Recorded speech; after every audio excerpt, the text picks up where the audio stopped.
On parle à une fille, cette fille on l'aime bien, sauf qu'elle, elle a pas l'air d'être réciproque. Du coup on se demande pourquoi elle m'aime pas. Peut-être qu'elle annule les plans, peut-être qu'elle t'a friendzoné, ou pire encore, ça se trouve elle te répond même pas.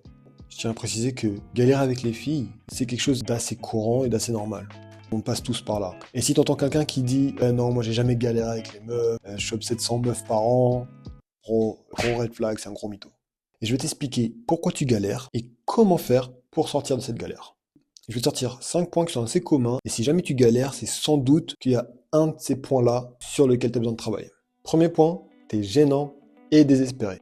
Le problème avec ça, c'est qu'on cherche trop à forcer des liens. Et si on cherche autant à forcer des liens, c'est parce qu'on a un manque. Plus tu es en manque, plus tu vas être désespéré. Plus tu vas être désespéré, moins tu auras confiance en toi. Plus ta confiance est basse, plus ton niveau d'attractivité va être bas lui aussi. Plus ton attractivité sera basse, moins tu auras de femmes dans ta vie. Et ainsi de suite. Inversement, si tu as beaucoup de filles dans ta vie, donc beaucoup d'abondance, l'inverse du manque, plus tu auras confiance en toi, plus tu seras attractif, et moins tu seras désespéré, et ainsi de suite.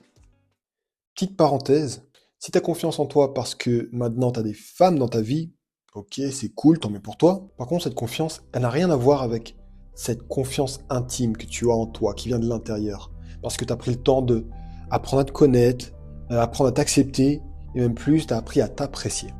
Si tu arrives à être à l'aise sans avoir ce besoin de créer un rapprochement, tu deviens une personne charismatique. Trop chercher à bien faire ou à être apprécié, c'est ajouter un stress inutile dans ta vie. Imagine, tu es avec une fille. Et cette fille, elle vit le moment présent. Elle est là, elle écoute, elle réagit, bref, tout ça. Toi, en attendant, tu es dans ta tête. Tu es en train de te poser des questions, tu es en train de demander, putain, il faut que je fasse quoi maintenant? Ou tu te dis, ah, c'est quoi le truc que j'ai appris sur YouTube? Bref, conclusion, t'es dans ta tête, c'est de la merde, claqué au sol, sors de là, sois là dans le moment présent, vis le moment. Eh gros, réveille-toi! Deuxième point, tu manques de confiance en toi. Il y a plein de choses qui peuvent nous faire manquer de confiance en soi. Que ce soit des moqueries qu'on a reçues, que ce soit les comparaisons qu'on se fait par rapport à d'autres personnes ou des gens que l'on voit sur le net. Tu sais, quand on manque de confiance en soi, on sort des trucs vraiment de merde. Du style, on va dire à une fille, ah putain, mais franchement, t'es incroyable, je comprends vraiment pas ce que tu fais avec un mec comme moi. C'est quoi ton problème? T'essaies de pointer du doigt quelque chose qu'elle n'a pas remarqué? Tout ce que t'es en train de faire, c'est lui prouver noir sur blanc que t'as pas confiance en toi, et deuxièmement, t'es en train de proposer un cadre dans lequel vous êtes la belle et le loser. Et le pire, c'est que souvent quand on manque de confiance en soi, c'est parce qu'on se concentre sur des détails vraiment de merde que personne ne remarque. Et ça, à l'époque, j'en avais plein. Que ça soit mes dents, c'est pas un couille, là, la couille, là, c'est un couille. Mon nez, bro, regarde la grosse bosse comme ça, là, le truc ici. Les cheveux, bro, les cheveux crépus, c'est pas facile de les gérer. Ma peau, la couleur de ma peau, bro. Tout ça, je pensais que c'était la raison pour laquelle j'allais galérer avec les mecs dans ma vie. Aujourd'hui, je sais très bien que tout ça, c'était des idées reçues et des idées de merde. Mais je sais qu'il y en a beaucoup d'autres qui sont encore bloqués sur des fausses croyances. Je sais qu'il y a des gens qui sont encore bloqués sur le fait que les meufs, elles veulent de la thune, les meufs, elles veulent du statut, les meufs, elles veulent quelqu'un qui soit BG, les meufs, elles veulent du muscle, elles veulent quelqu'un de grand. On donne de la valeur à ce genre de détails. Alors, je dis pas qu'il n'y a pas de valeur. Je dis pas que quelqu'un qui est grand, quelqu'un qui est musclé, quelqu'un qui est beau, quelqu'un qui a de la thune. Je dis pas que ça aide pas, mais je dis juste que ça dérange plus toi que n'importe qui d'autre. Et en plus de ça, ça diminue ta confiance en toi. Et par diminuer ta confiance en toi, t'es en train de diminuer tes chances avec la jante féminine. Ah, c'est dommage! Et tu sais, quand tu manques de confiance en toi, genre ça se voit en fait. Tu commences à avoir des gestes agités. Disons que là, t'es face à un mec. Ce mec, il s'agite. Et en plus de ça, bah, il parle vite. Et vraiment pressé de finir ma phrase. Et d'habitude, on me coupe souvent, du coup, j'ai pas là le temps de finir mes phrases. Du coup, là, j'essaie de faire vite. La nervosité, au final, c'est quelque chose de naturel et humain.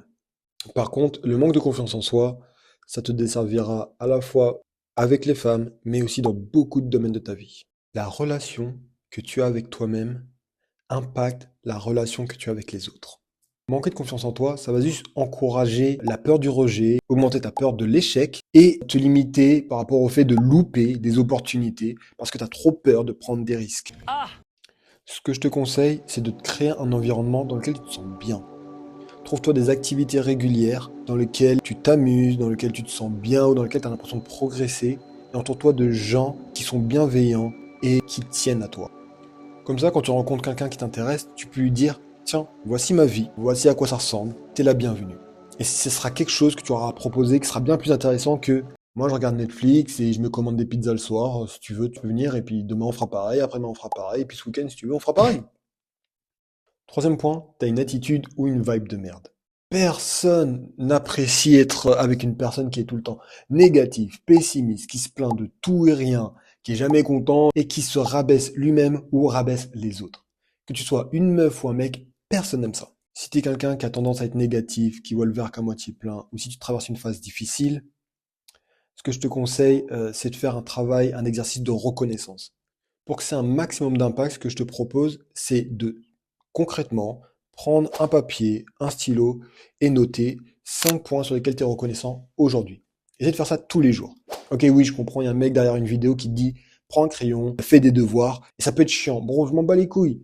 Fais-le. Et si jamais tu veux vraiment pas le faire, fais-le dans ta tête au moins. Mais sincèrement, prends l'habitude tous les jours de faire un exercice de 2 minutes, 1 minute, 30 secondes, où tu nommes juste 5 trucs pour lesquels tu es reconnaissant.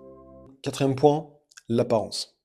Si tu as une mauvaise hygiène, tes dents sont jaunes, tu pues des aisselles, tes vêtements sont délavés, froissés, tu as la mauvaise taille, tu as une mauvaise alimentation et ton entretien de la peau, elle est claquée au sol, tu as de l'acné ou bien une peau sèche et que tu ne la traites pas ou bien tu as une mauvaise posture. Tout ça, c'est des aspects négatifs de ton apparence qui peuvent repousser les filles. On ne choisit pas la forme de son nez, on ne choisit pas sa taille, on ne choisit pas sa couleur de peau, on ne choisit pas la texture de ses cheveux. Par contre, ce que tu peux faire, ce sur quoi tu peux avoir une influence, c'est sur toutes les choses qu'on a listées juste avant.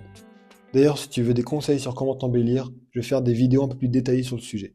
Donc si jamais ça t'intéresse et que t'es pas encore abonné, fais-le, comme ça tu seras au courant quand ça sortira. Cinquième point, on sent que t'es faux. Jouer un rôle, ça pue la merde. C'est pourquoi?